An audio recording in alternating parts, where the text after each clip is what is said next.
Assalamualaikum warahmatullahi wabarakatuh.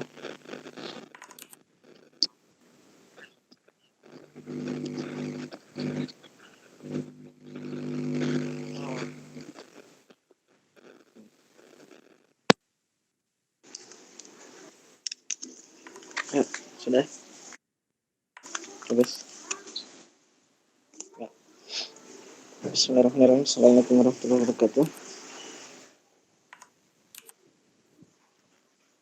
Alhamdulillah rabbil alamin. Salatu wassalamu ala asyrofil anbiya'i wal mursalin sayyidina Muhammadin wa ala alihi wa sahbihi ajma'in. Amma ba'd. Jadi tanpa pertama-tama kita ucapkan alhamdulillah rabbil alamin atas segala limpahan nikmat yang telah Allah berikan kepada kita sehingga kita masih hadir di tempat ini, sehingga kita masih diberi kesempatan dalam waktu hari ini, malam ini, untuk mendekatkan diri kepada Allah Subhanahu wa taala, untuk mempelajari ilmu yang Rasulullah telah ajarkan pada umatnya. Dan tak lupa pula kita kirimkan salawat serta salam kepada junjungan kita Nabiullah Muhammad sallallahu alaihi wasallam, yang dimana beliau telah memperjuangkan segalanya untuk kita semua. Baik, langsung saja. Pertemuan hari ini kita membahas tentang tohara, tapi mungkin tohara hari ini masih secara umum, kita belum secara perkhususnya. Jadi mungkin setelah ini kita lebih banyak diskusi sehingga kita bisa saling memberikan informasi atau ilmu, bisa saja ada tambahan dari teman-teman sekalian. Baik, yang pertama, tohara itu adalah artinya mensucikan. Kalau secara bahasa itu kesucian atau kebersihan. Kalau menurut dalam syar'i, secara syar'i, yaitu adalah membersihkan diri dari segala macam najis, baik yang nyata maupun yang abstrak, dan bersih dari hadas. Jadi itu yang harus kita tahu pertama, yaitu mensucikan diri. Jadi selanjutnya kita harus tahu apa perbedaan antara hadas dengan najis, ya. Jadi perbedaan hadas dengan najis itu, kalau najis itu dia dia tampak, misalnya kotoran, terus bangkai, dia itu diantaranya najis. Sedangkan hadas itu maknanya dia secara maknawi, jadi dia tidak tampak, dia tidak seperti najis. Contohnya apa? Misal kita berhadas, seperti kita ini apa, lagi junub itu berhadas. Jadi sekalipun, tapi junub itu ada ininya, ada cairan yang keluar, dan itu bukan najis. Nah, itu harus lagi dibedakan, ya. Jadi itu dua perbedaan itu yang harus kita tahu dulu, karena ini kan intinya adalah mau mensucikan sesuatu, ya. Jadi kita harus tahu bedanya. Terus ada pembagian hadas, itu ada hadas besar dan ada hadas kecil. Hadas kecil itu ya seperti kencing, tidur. Kenapa tidur?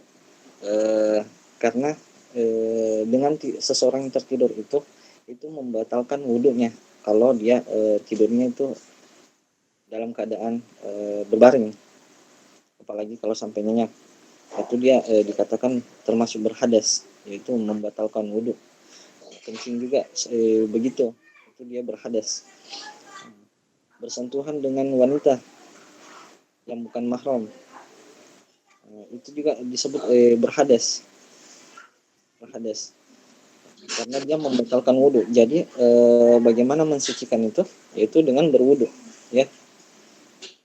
Nah, terus hadas besar yaitu sesuatu yang keluar dari eh, ini, kalau perempuan dia habis melahirkan, berhadas besar. Kalau bagi laki-laki keluarnya air mani. Terus yang selanjutnya itu bersentuhnya kelamin laki-laki dan perempuan.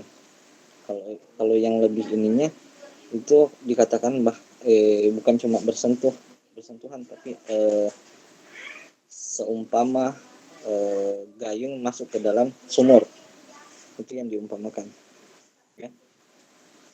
Jadi itu penjelasan yang pertama. Terus yang kedua, setelah kita mengetahui jenis-jenis hadas ini, dan kalau sedangkan najis itu sudah banyak yang kita tahu, dan lebih banyak tampaknya. Intinya seperti kotoran, kencing, air kencing. Beda ya tadi, kencing dengan kencing itu yang cairannya itu najis, ya. Nah, tapi yang kena ke sifatnya itu berhadas namanya, ya. Jadi kotorannya itu yang bernajis gitu. Hingga kotoran yang lain itu bernajis namanya. Terus apalagi yang bernajis, misalnya seperti anjing, babi, itu jenis najis, tapi najisnya itu ada tingkatan ringan dan tingkatan yang berat gitu, ya.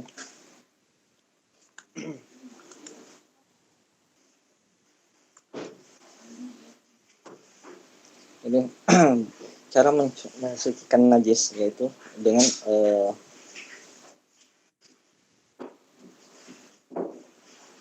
itu dibagi lagi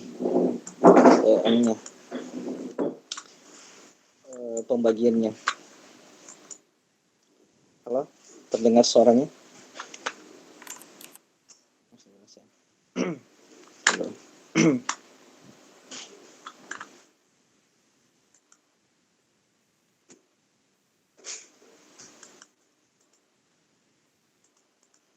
Di antara najis yang ringan itu seperti yang diriwayatkan dari As-Sami radhiyallahu anhu bahwa Rasulullah Shallallahu alaihi wasallam bersabda, air kencing bayi perempuan harus dicuci, sedangkan air kencing bayi laki-laki cukup dipercikan air saja. Nah, itu jadi air perciknya air kencing bayi yang laki-laki itu kisaran umur 0 sampai 2 tahun kalau tidak salah, itu cukup dipercikan air karena dia termasuk jenis najisnya yang ringan. Sedangkan yang tengah itu mestinya diliri air, ya. Sedangkan kalau najis yang berat itu seperti misalnya anjing, babi, nah, itu cara mensucikannya itu harus menggunakan 7 air, dan salah satunya itu dengan tanah, ya. Sebagaimana dalilnya hadis riwayat Muslim, sucinya wadah air kalian yang diminum anjing adalah dengan mencucinya 7 kali, salah satunya dengan tanah, ya. itu jenis najis yang berat.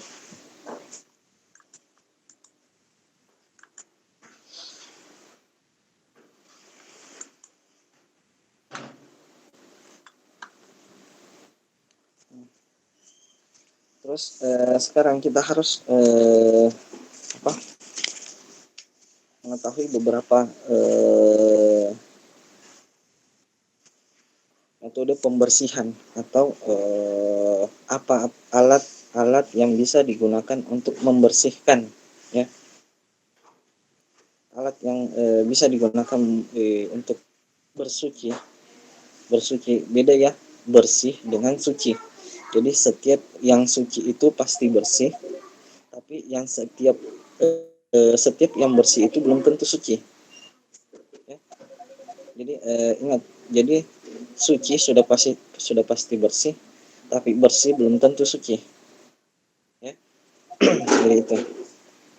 Jadi terus Untuk langsung saja kita ke perkara yang sering terjadi di teman-teman sekalian, karena kita langsung menjurus saja ke hal-hal yang banyak di antara kita atau teman-teman sekalian yang mungkin ada yang salah, ada yang masih keliru. Nah, itu yang mesti kita perbaiki, karena membahas bab tentang toharo ini sebenarnya panjang panjang ininya, panjang pembahasannya. Jadi kita langsung perinci saja, dengan hal-hal yang kesalahan yang sering terjadi di tengah-tengah kita. Jadi pertama itu kita harus tahu syarat sahnya sholat, ya, syarat sahnya sholat. Nah, ini penting ini, karena kalau kita tidak mengerti syarat-syarat, kita hanya sekedar tahu yang umum, misalnya seperti berwudu, setelah wudu ya sholat, tahu ininya, tahu yang jelas, tahu urutannya dari tangan sampai kaki, sekedar itu. Padahal ada yang mungkin asal-asalan, sehingga sebenarnya kalau diperhatikan itu bisa membatalkan akidah.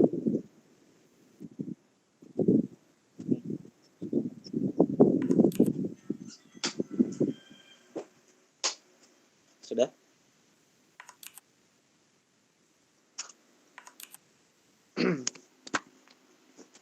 Halo, sudah?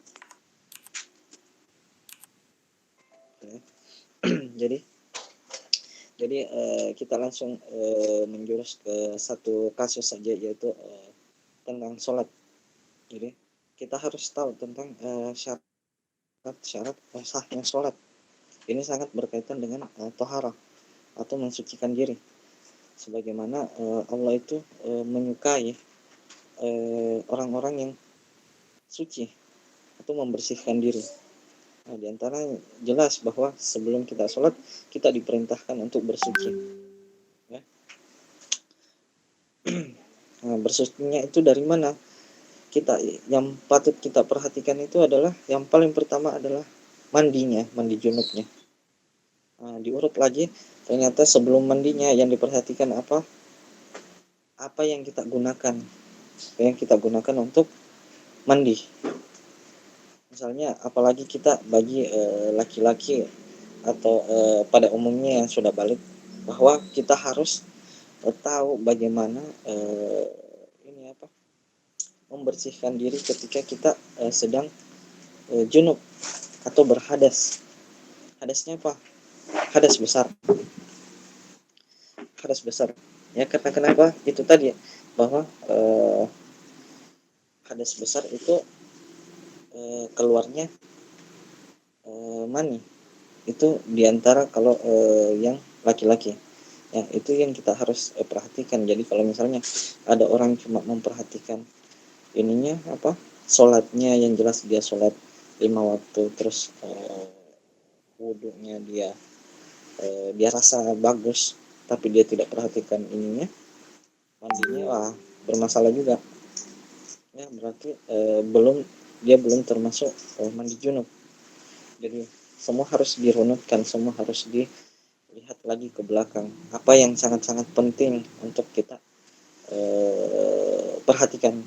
Makanya hari ini kita membahas tentang toharo atau bersuci, membersihkan diri, ya. Jadi ingat konsepnya tadi, bahwa setiap yang suci itu pasti bersih, tapi yang bersih belum tentu suci, ya. Jadi yang pertama, syarat sahnya sholat itu harus kita perhatikan ininya. Yang pertama, alat yang dipakai bersuci. Yang pertama itu adalah air, jelas. Air itu yang paling pertama dipakai. Yang kedua itu adalah debu. Jadi debu itu bisa dipakai bersuci. Debu bisa dipakai bersuci. Bersuci untuk apa? Untuk mengangkat hadas dan menggantikan wudhu. mengangkat hadas apa? Hadas besar dan hadas kecil, bukan menghilangkan najis. Bedakan itu, ya. Jadi debu itu yaitu debu, contohnya apa? Yaitu kita bertayamum, tapi bertayamum itu bukan digunakan untuk mengangkat najis, tapi hanya untuk menghilangkan hadas, ya. Hadas itu hadas besar dan hadas kecil. Hadas kecil yaitu apa? Ketika kita mau sholat, yaitu wudhu, menghilangkan wudhu kan menghilangkan hadas kecil, sedangkan untuk menghilangkan hadas besar yaitu mandi junub. Nah, tapi dengan tayamum kita juga bisa menghilangkan hadas besar, gitu. Jadi itu air dan debu, itu dua alat itu. Yang ketiga itu adalah batu. Batu ini itu bisa digunakan untuk mengangkat najis, tapi bukan menghilangkan hadas, ya. Jadi batu itu hanya untuk mengangkat najis, tapi bukan untuk menghilangkan hadas.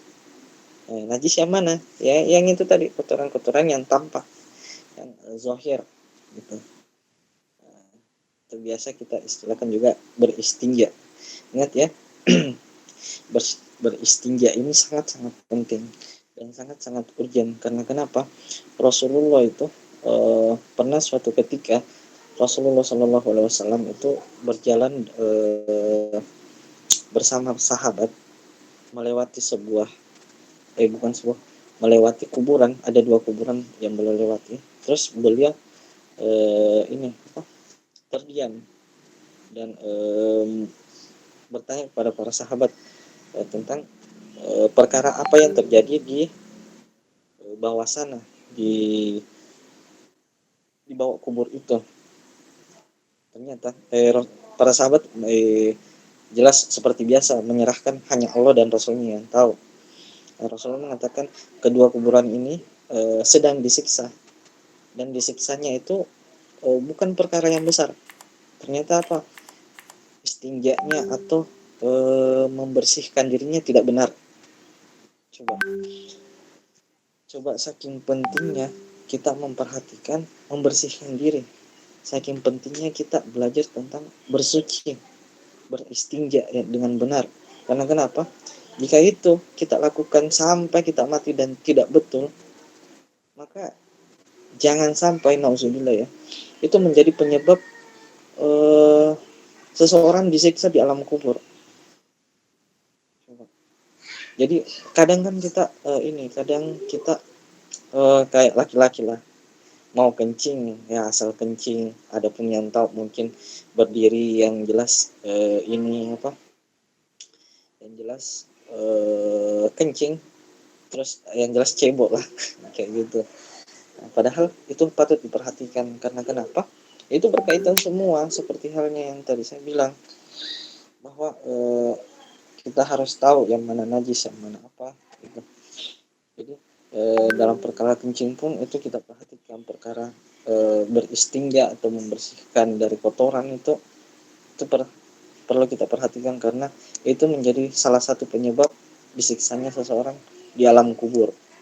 So, itu baru persoalan istinja, seseorang bisa disiksa di alam kubur. Bagaimana dengan perkara yang lain, dengan dosa-dosa yang lain, ya, dosa-dosa yang mungkin masing-masing tahu sendiri apa yang paling sering kita lakukan. Makanya teman-teman di UKM MG ini, kita ada di sini bukan hanya sekedar kita nongkrong kayak UKM-UKM yang lain, tapi kita itu ingin saling mengajak kepada kebaikan, mengingatkan kepada kebaikan dan mencegah kepada kemungkaran, dan saling menjaga dunia dan akhirat. Jadi bukan cuma diperhatikan dunianya, tapi juga di akhirat. Ya. Jadi itu perlu kita tanam teman-teman sekalian, bahwa dalam istinja saja itu kita bisa, ya, seseorang bisa disiksa dalam kubur, apalagi persoalan yang lain. Ya. Jadi itu. Jadi tadi kita lanjut lagi, alat yang digunakan itu yang ketiga adalah batu, yang keempat adalah mensamak. Tapi ini sebenarnya bukan alat, sebenarnya cara untuk mensucikan sesuatu yang najis. Mensucikan sesuatu yang najis. Mensamak itu biasanya dipakai ini apa? Kulit, kulit bangkai. Jadi kulit itu bisa dipakai sekalipun misalnya ada pernah suatu ketika Rasulullah itu apa? Ada lewat di depannya lah orang yang menyeret seekor kambing yang sudah mati. Terus kalau kurang lebih ininya ceritanya bahwa Rasulullah tanya, kenapa kau tidak gunakan kulitnya? Sahabat itu mengatakan, ya Rasulullah ini sudah mati.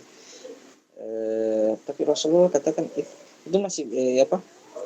Ya intinya lah itu masih bisa disucikan, yaitu dengan apa? Mensamak itu mungkin jarang kita dapat sekarang.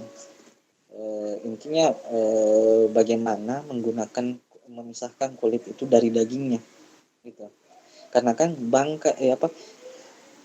binatang yang mati bukan karena atas nama Allah itu termasuk bangkai, ya, termasuk bangkai. Jadi sesuatu yang tidak disembelih karena atas nama Allah, maka itu jadi bangkai. Apakah dia tertabrak, apakah dia mati sendiri, apakah dia teracuni dan sebagainya, yang jelas bukan mati karena Allah, maka itu jadi bangkai. Dan itu tidak bisa kita konsumsi karena kenapa? Dia menjadi najis. Dia menjadi najis. Jadi, tapi dalam hal kulit ini kita bisa mensucikannya kembali. Itu dengan apa? Mensamak mungkin bisa kita cari tahu nanti sendiri bagaimana.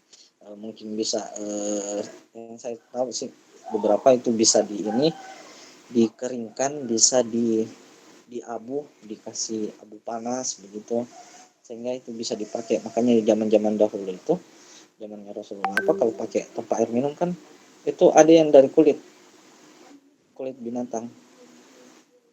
Bagaimana itu? Coba. Mestinya kan tempat najis, tapi tidak. Ternyata begitu cara untuk mensucikannya, yaitu mensamak atau biasa disebut atibok, atibok kalau bisa. Ya, Afan Kak, Afan ya, Kak. Mungkin dari teman-teman ada yang ingin bertanya tentang apa yang disampaikan. ya boleh.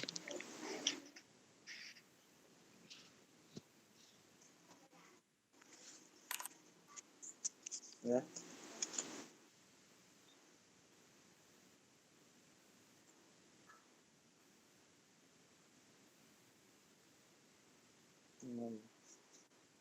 Oh iya ya, oh iya. Jadi tadi kan 4 alat itu. Nah, sekarang airnya ini ternyata tidak semua air bisa dipakai. Air itu dia terbagi. Jadi air itu ada yang air mutlak. Air mutlak itu ini apa? Air suci yang mensucikan. Satu. Yang kedua, eh, air yang suci tapi tidak mensucikan. Ya. Jadi dia suci tapi tidak mensucikan. Nah, contohnya Pak, jadi yang pertama dulu, air yang suci mensucikan yaitu apa? Segala sesuatu yang keluar dari apa, yang turun dari langit dan keluar dari bumi itu suci, suci dan mensucikan. Contohnya apa? Ya, misalnya hujan, kita kasih wadah di bak atau apa, itu bisa kita pakai untuk bersuci. Salju, salju pun itu suci. Ya. Terus dari bumi, apapun warnanya, mau dia warnanya coklat atau kayak teh, itu selama dia murni dari bumi dan belum tercampur apa-apa, maka dia suci mensucikan. Bisa dipakai untuk apa? Bersuci, ya mandi, wudhu, maksudnya mandi junub ya, bukan mandi biasa, bedakan itu. Terus itu air yang mensucikan. Terus yang air suci tapi tidak mensucikan itu seperti apa? Air suci yang sudah tercampur. Misalnya kayak teh, teh, teh itu suci. bisa diminum, ya, bisa dikonsumsi. Kopi, terus apa lagi? Ya semacam itulah yang sudah tercampur air gula, itu suci, tapi tidak mensucikan. Nah, jadi itu tidak bisa dipakai wudhu, apalagi mandi. Wudhu saja tidak boleh, tidak bisa, apalagi mandi. Ya. Terus yang ketiga, air yang najis dan tidak mensucikan. Ya, yang seperti apa? Ya air kencing. Ya kan dia termasuk air itu, air kencing. Dan air kencing kalau misalnya kena dalam satu wadah itu, misalnya wadah kecil, kena air kencing, maka itu air yang di wadah itu menjadi najis, maka dia tidak bisa dipakai untuk bersuci, ya, tidak bisa dipakai bersuci. Yang sesuatu yang misalnya kalau ada najis jatuh ke dalam wadah, itu bisa dikatakan masih tetap suci itu ketika dia ukurannya dalam 2 kula. 2 kula itu 200 berapa liter begitu, 260 216 sekitar itu, 2 kula. Nah itu ketika ada kotoran yang jatuh itu masih bisa suci, ya, tapi kalau kurang dari itu maka tidak bisa, ya. Terus bagaimana ini juga persoalan, menjadi persoalan biasa kita dalam mencuci pakaian. Perlu kita perhatikan bahwa kalau misalnya air sedikit, misalnya kita kasih tampung air dalam baskom, itu kan kebanyakan baskom ini, apalagi baskom yang sedang-sedang itu tidak cukup 2 kula. Terus kita simpan baju kita, pakaian kita semuanya di situ tercampur, terus kita masukkan air ke dalam, dan kita tidak perhatikan istinjanya kita, kencingnya kita, misalnya kita kencing, habis kencing di kampus tapi tidak bersih caranya, ternyata ada percikan-percikan di bekas-bekas di celana. Nah, terus kita cuci dengan cara seperti itu, kita simpan bajunya dulu, terus kita datangkan air, apa, tidak airnya dulu, airnya di dalam, terus apa, airnya, terus ininya apa, pakaiannya, maka air itu maka jadi najis semua, terus digabungkan dengan pakaian yang lain, maka semuanya ikut najis. Nah, maka ini perlu diperhatikan juga pakaiannya kita dalam mencuci, ya. Jadi sangat-sangat penting itu kita mempelajari, memperhatikan tentang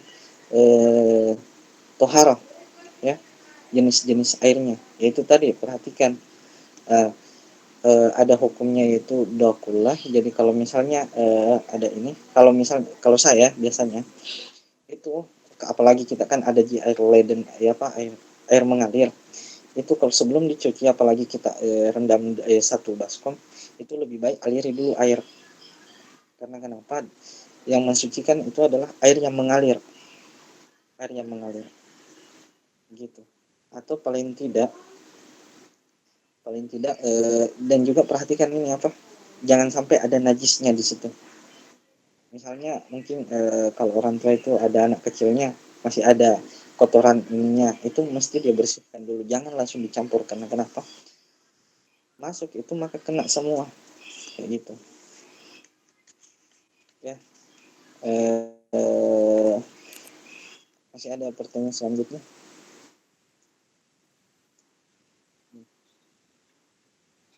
Ya,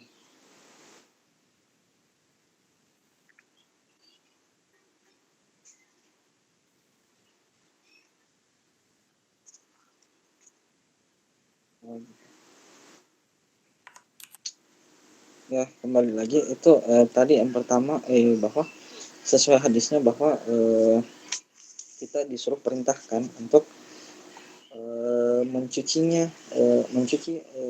bekas yang terkena air liur anjing, ya, air liur anjing atau terkena babi, itu kita cuci 6 kali, dan salah satunya dengan tanah, kayak gitu.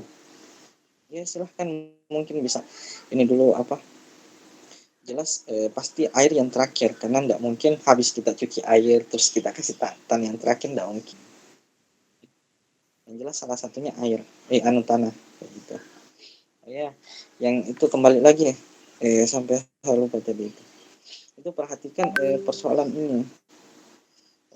Kan tadi sudah jenis-jenis air ya, sudah tahu bahwa yang mana yang suci mensucikan, yang mana suci tapi tidak mensucikan.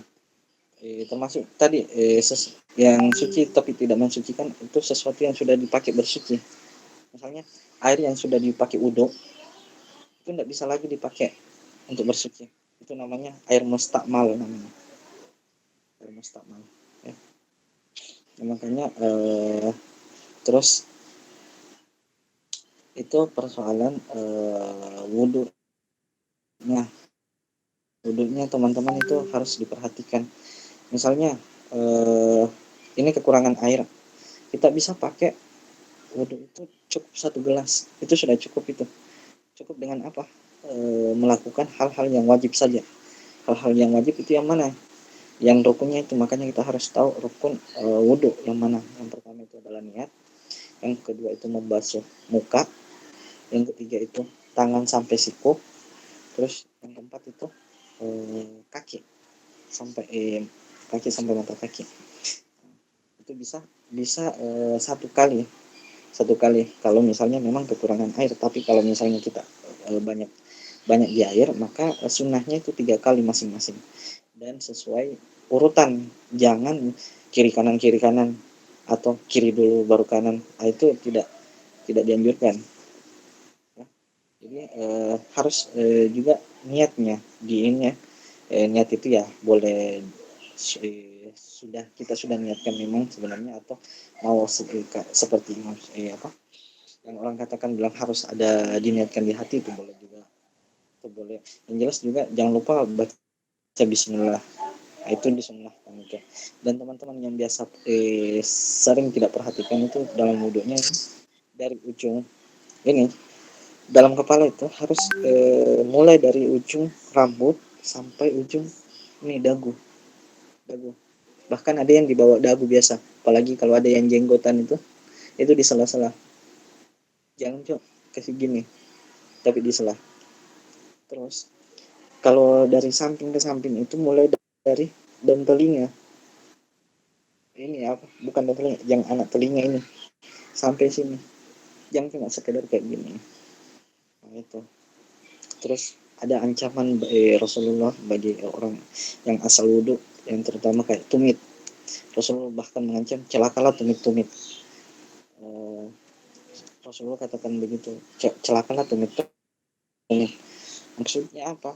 Ternyata maksudnya banyak ada orang yang wudhu itu asal-asalan, kayak nendang-nendang air nih. Dia tidak ratakan airnya, dia tidak sapu airnya. Yang satu seini saja, seberapa senti saja tidak kena air, maka bisa batal. Wudhunya, bukan batal, tidak sah wudhunya. Karena kenapa? Ada kita harus tahu sampai di mana batasannya. Terus kita perhatikan tumitnya sampai ke belakang kena tidak, sama sikunya. Biasa ada juga yang sampai sini tapi tidak kena ke siku belakangnya. Itu disunnahkan dilebihkan ya, dilebihkan. Jangan sini tapi di sini tidak kena, tidak sah wudhunya itu. Tidak sah, tapi harus dilebihkan, disunnahkan dilebihkan. Nah, di kaki pun sampai mata kaki ke atas, dan tumitnya diperhatikan karena ada ancamannya ya. Ya, mungkin itu, silahkan dilanjut ini pertanyaannya.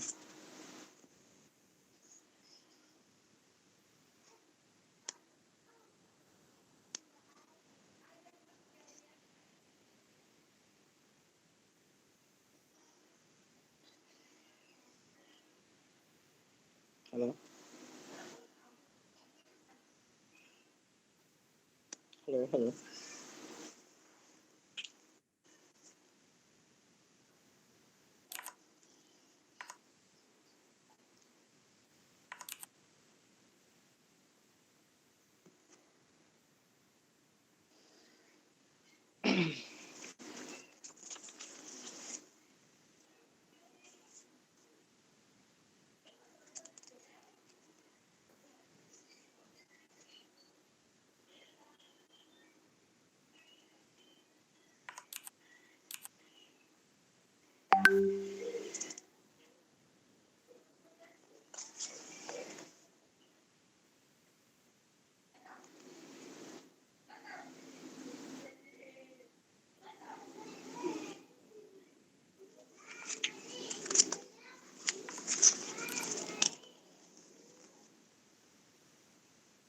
Ya, gimana?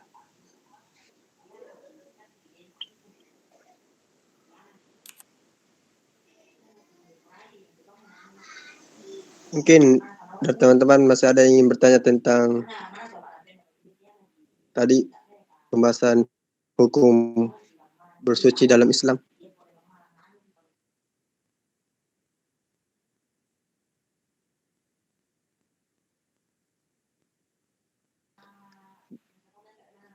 Kalau tidak ada yang bertanya mungkin bisa dilanjut, Kak. Selanjutnya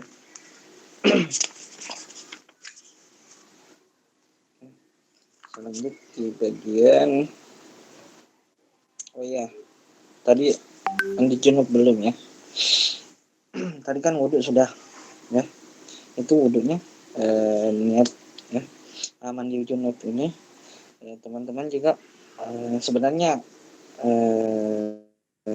sudah banyak materi ceramah Ustadz yang bisa kita lihat sebenarnya ya. Tapi ini karena kita saling mengingatkan, jadi kalau misalnya saya pun ada yang salah bisa dikoreksi ya, bisa diingatkan. Jadi kita harus perhatikan mandi junubnya teman-teman sekalian, dan kita harus tahu mandi junub itu yang mana saja gitu. Di persoalan suami istri itu kita tidak perlu mungkin nantilah kita cari tahu sendiri gitu ya. Dan pastinya yang jelas tentang hubungan suami istri itu menyebabkan seseorang ya bisa junub kalau jika sudah melewati dari di bawah perut. Tapi kalau hanya sekedar bercumbu atau mencium itu tidak sampai mandi junub ya. Intinya itu adalah kalau bagi laki-laki biasanya itu mandi junub ya mimpi basah. Kalau mimpi basah itu kita ini memang kita rasa ada yang keluar, maka itu harus mandi junub dulu. Dan tata cara mandi junubnya itu kita perhatikan juga. Yang pertama itu kita hilangkan dulu ininya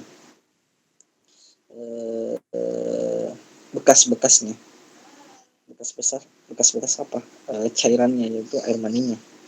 Misalnya kita bersihkan dengan sabun dan sebagainya ya, kita bersihkan. Setelah itu sebelum itu kita cuci tangan dulu. Yang disunahkan itu cuci tangan, kedua tangan dulu dicuci, terus itu kita bersihkan dengan kemaluan kita dengan setelah itu dibersihkan lagi ya tangannya, baru itu ini berwudu seperti wudu yang biasa ya. Wudhunya itu bisa sampai habis, sampai kaki. Ada juga yang riwayatnya lain tidak sampai kaki, nanti kakinya terakhir setelah kalau selesai mandi ya, itu selesai mandi. Nah, jadi kalau kita ambil saja yang ini yang simpel, yaitu setelah dibersihkan kita wudhunya sampai habis sampai selesai. Setelah itu tangan kita basahi untuk menyeka-nyeka rambut, jangan sampai lupa kayak gitu. Di kulit bawahnya itu kita harus kayak gosok gitu, harus seka-seka. Kalau usahakan bisa semua, kena semua kayak gitu. Setelah itu baru disiram 3 kali, 3 ya, kepala 3. Nah, terus kiri kanan gitu. Nah, sudah itu baru kita mandinya full. Usahakan merata ya, bukan asal sekedar mandi. Asal sekedarnya ini kadang mungkin terlewat, tidak digosok. Terus pusarnya tidak digosok. Sesuatu yang jangkauannya memang harus kita usahakan. Misalnya kayak lubang hidung kita kasih juga sedikit gitu. Terus ini matanya ya kan, itu usahakan semua. Kayak misalnya kalau mandi jongkok gimana itu hukumnya itu harus diratakan air itu harus diratakan. Jadi kalau tidak kena, bisa saja tidak sah. Kalau ada yang tidak kena, jadi memang harus diratakan. Bagaimana caranya, ya usahakan sendiri gimana ratanya. Jadi bukan hanya sekedar kalau sudah rata kita rasa, baru kita pakai sabun. Karena apa? Itu tadi, kita harus menggunakan air yang suci mensucikan. Jangan jangan jangan kita pakai konsep misalnya kita mau airnya kita campur dengan sabun. Tidak, itu tidak menjadi air mensucikan lagi. Memang dia suci, tapi tidak mensucikan. Karena kenapa? Ada campurannya. Gitu. Ya. Nah, setelah itu ya selesai. Kalau sudah terkatakan semua, ya selesai. Itu yang perlu diperhatikan. Terus kalau sudah mandi junub, boleh tidak langsung sholat? Ya boleh. Ada sahabat juga yang mengatakan ini apa, bertanya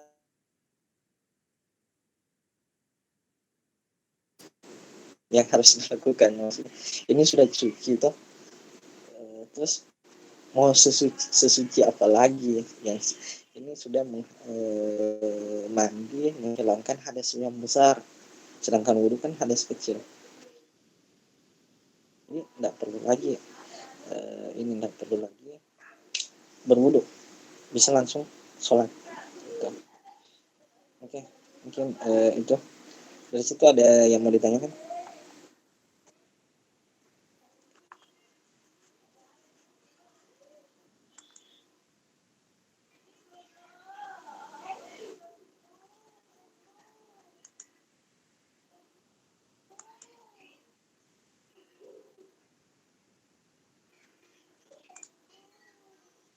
Coba ada semua jika ini jangan sampai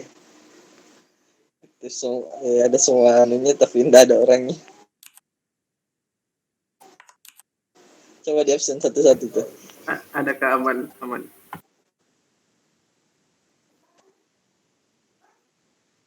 Kenapa?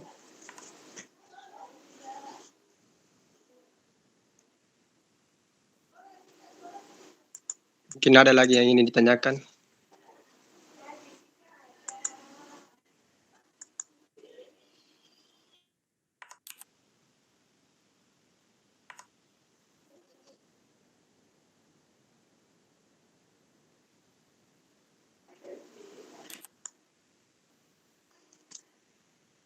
Kalau tidak ada yang bertanya, saya bertanya supaya saya tahu.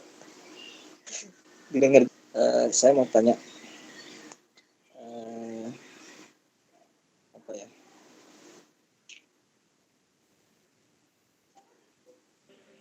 Afwan, Kak, saya mau bertanya. Ya, boleh. Kan mungkin bilang dari tadi, menyentuh wanita itu termasuk membatalkan wudhu. Ya. Dari yang saya pelajari pun mungkin salah, tidak termasuk Ustaz. Mungkin bisa diluruskan, kita jelaskan. Maksudnya tidak termasuk membatalkan wudhu. Ya. Oh ya, perbedaan pendapat ya tentang hal-hal yang membatalkan wudhu. Jadi di antara 4 imam itu, di antaranya misalnya kayak Imam Syafi'i itu mau dia bersahwat atau tidak, yang jelas dia bersentuhan dengan wanita, maka wudhunya batal. Kalau Imam Malik, kalau bukan Hanafi, itu harus dengan syahwat. Kalau dengan syahwat, disentuh dengan syahwat, itu baru batal. Tapi kalau tidak ada syahwatnya, ya tidak batal. Kayak gitu. Itu tergantung lagi kita mau pakai pendapatnya siapa. Gitu. Tapi apa? Wudhunya siapa yang kita pakai? Maksudnya mazhabnya siapa kita pakai? Misalnya mazhabnya Imam Syafi'i. ya jelas kita harus pakai pembatal Imam Ahmad, kita pakai pembatalnya Imam Syafi'i atau Imam Malik atau imam yang lain, kayak gitu. Jadi harus satu paket gitu. Intinya begitu. Yang penting ada dalam kita mengambil atau beribadah, kita harus mengambil dalil, harus ada dalilnya. Dan yang kedua paling memudahkan itu kita mengikuti para imam, dan imam yang paling populer itu yang 4 ini sebenarnya. Imam mazhab itu banyak, imam mazhab yang banyak, yang populer itu sebenarnya ada 7 bahkan lebih, tapi yang paling populer itu 4, yaitu Imam Malik, Imam Syafi'i, Imam Ahmad, Imam Hambali, terus Imam siapa kan? Syafi'i, Maliki, Hanafi, Hambali, Imam Ahmad, terus satu paket. Jadi silahkan teman-teman kalau misalnya ini merasa tidak menjawab seperti itu, dia harus pakai syahwat. Harus itu juga satu paket juga. Kayak gitu. Oke, ada lagi?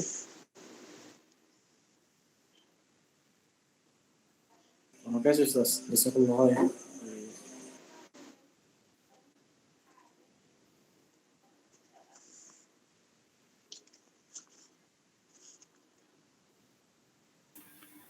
Bagaimana, masih ada Kak?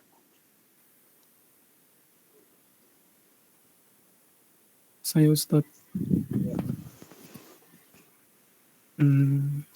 Sebelumnya kan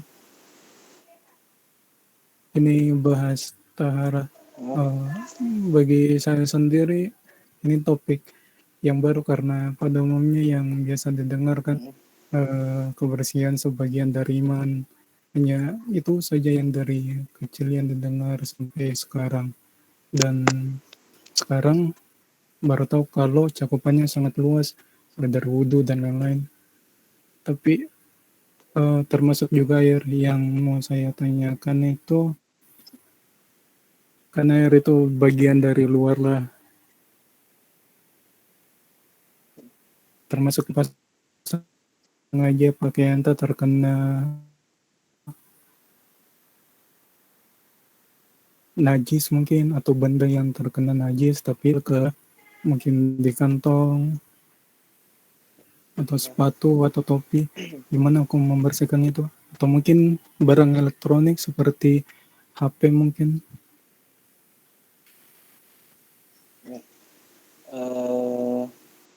Gini ya, sesuatu itu jangan terlalu kadang dipersulit. Misalnya contoh misalnya kita datang ke sebuah lembah, lembah itu ada genangan air, kita nggak tahu ini sudah ada orang yang lewat kah, sudah pakai wudhu kah atau tidak. Yang jelas yang kita tahu dari yang sekitar bahwa air ini sepertinya air hujan, terus di sini tidak ada orang, ya sudah bisa dipakai bersuci. Nah, dalam hal itu maksudnya kita enggak ini kita ngerasa gitu tidak ada kotoran apa dan sebagainya, enggak usah cari-cari tahu bang, ini sebentar mau sholat tidak ada gitu kan kotoran dia, jalani saja seperti biasa. Kalaupun kita tidak tahu, insya Allah itu bukan, karena kita tidak tahu. Nah, terus kalau misalnya kita tahu ada kotoran yang menempel, misalnya lewat, kan biasa itu kalau jalan kayak mobil lewat kotoran. Nah, maka dengan cara membersihkannya itu aliri air, tidak boleh dipercikkan seperti tadi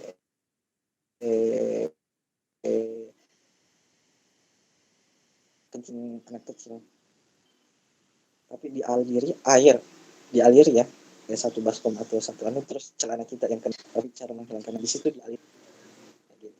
Kita ini di danau, di laut atau sungai yang airnya memang banyak lebih dari 2 kula, nah itu boleh langsung kasih gini saja, digosok di situ, nah itu boleh gitu mungkin.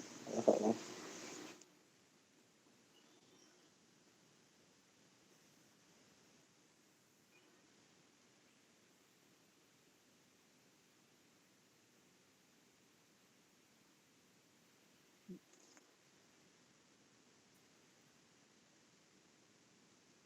Juga anak masa.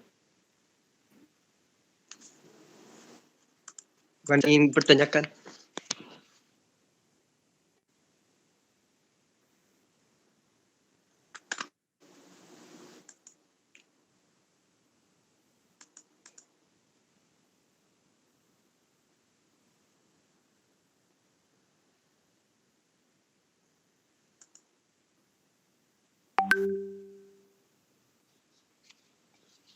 Selesai nih Kak atau ada yang mau dibahas? Ah, bagaimana Kak, sampai jam berapa ini Kak? Anu, dari teman-teman ini memang sampai jam berapa ini? Saya batasi sebenarnya. Sebenarnya saya ada slide tapi maksudnya itu mencakup sudah luas tentang tohara, tapi karena kayaknya terbatas, makanya saya ambil yang penting-penting saja. Jadi langsung kayak tadi, kayak wudhu, kayak air, jenis air. Sebenarnya masih ada ini apa kayak jenis gitu. Tapi dari teman-teman bagaimana?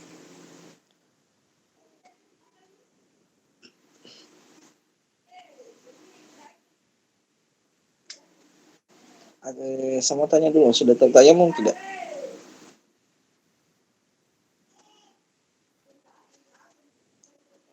Atau inilah kita ambil bahwa semuanya mungkin tahu, tapi ini juga mungkin kadang lupa. Ya, yang saya tayamum itu ini menggunakan debu, ya, debu di mana di atas tanah yang suci, jangan yang dekat di situ sekitarnya banyak kotoran. Nah, gitu. Terus caranya gimana? Misalnya ada satu tanah di situ, kita tepuk satu kali tek, terus kita tepuk lagi sini, terus kita tiup sisa-sisanya. Nah itu bisa langsung kita usap mukanya kita dari atas ke bawah satu kali, ya. Terus ambil lagi satu ketuk. Nah ini dua tangan, ya apa, tangan ini kita bagi tiga. Yang depan ini satu, ini dua, tiga maksudnya. Ini yang ujungnya ini yang bagian depan, terus kita putar, yang belakang ini kita masuk dalam, ya. Dan ini yang ketiga nak ke ujung jempol. Cuman begitu tayamum sederhana. Terus tayamum itu bisa dipakai mandi junub, ya bisa, asal dengan syarat-syaratnya. Jadi kalau misalnya lagi sakit tiba-tiba mimpi basah, bagaimana? Ada mau pergi mandi, pergi mandi itu. Jadi cukup kalau kisahnya bersahabat dulu lucu, bahwa ada sahabat yang melakukan perjalanan mandi, pergi guling-guling di pasir, diguling-guling dirinya karena kan maksudnya mandi kena semua, guling-guling. Nah, ternyata ini disampaikan Rasulullah bahwa tidak begitu, cukup saja dengan tayamum seperti yang tadi gitu. Itu dengan syaratnya begitu, tidak ada air, terus mungkin lagi sakit, tidak memungkinkan untuk mandi misalnya. Itu kan ada sahabat dulu itu yang luka kepalanya, terus ada yang suruh mandi junub karena maksudnya lagi berhadas, disuruh mandi, meninggal. Akhirnya ditegur sahabat itu, kan tidak boleh begitu, cukup ini saja apa, bertayamum kayak gitu. Oke, ada lagi apa lagi ya, apa yang sering salah di antara teman-teman? kira-kira yang perlu diperhatikan? Kalau saya itu tadi yang persoalan wudhu, yang sampai asal-asalan.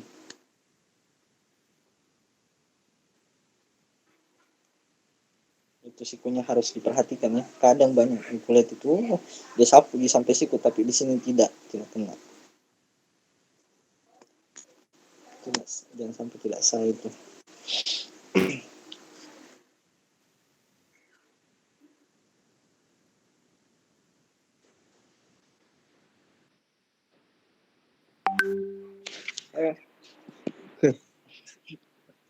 Mungkin masih ada yang ingin ditanyakan? Kalau tidak ada, mungkin kita tutup kajian pada malam ini.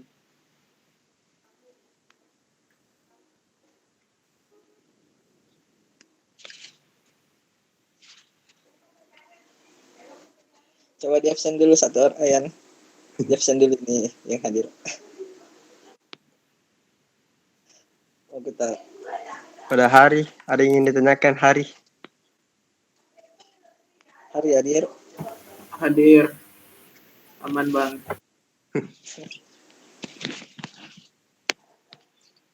Kata saya yang absen ya. Ya kak. Rizky ada Rizky. Muhammad Rizky. Hadir kak.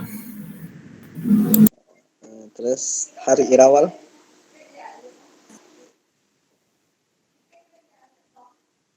Hari Hadir. Irawal. Ya hadir. Terus Yusari. Iya. Alif.